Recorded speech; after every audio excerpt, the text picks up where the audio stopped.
Կանանց մոտ մենոպաուզայի ժամանակ ինչպես է փոխվում խոլեստերինի մակարդակը եւ ինչու է փոխվում։ Այստեղ կարևոր է նշել, որ էստրոգենները կանանց առողջության համար շատ մեծ պաշտպանիչ գործոն են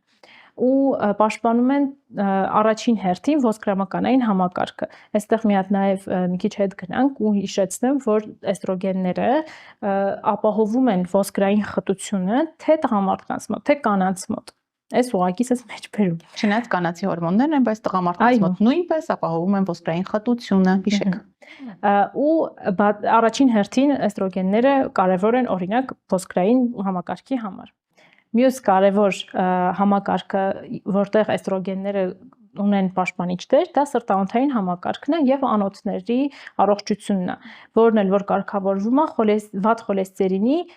նվազեցմամբ եւ լավ խոլեստերինի ավելացմամբ էստրոգենի ուղիղ ազդեցությամբ։ Իսկ մենոպաուզայի ժամանակ դա մի ֆիզիոլոգիական վիճակ է, մի նորմալ վիճակ է, երբ էստրոգենները սկսում են նվազել։ Ինչպես նաեւ տղամարդկանց մոտ եւս 30 տարեկանից հետո տեստոստերոնի քանակը սկսում է նվազել։ Այս իրավիճակում արդեն այդ պաշտպանիչ հզոր համակարգը թուլանում է, որտեղ էստրոգենները նվազում են ու ավելանում են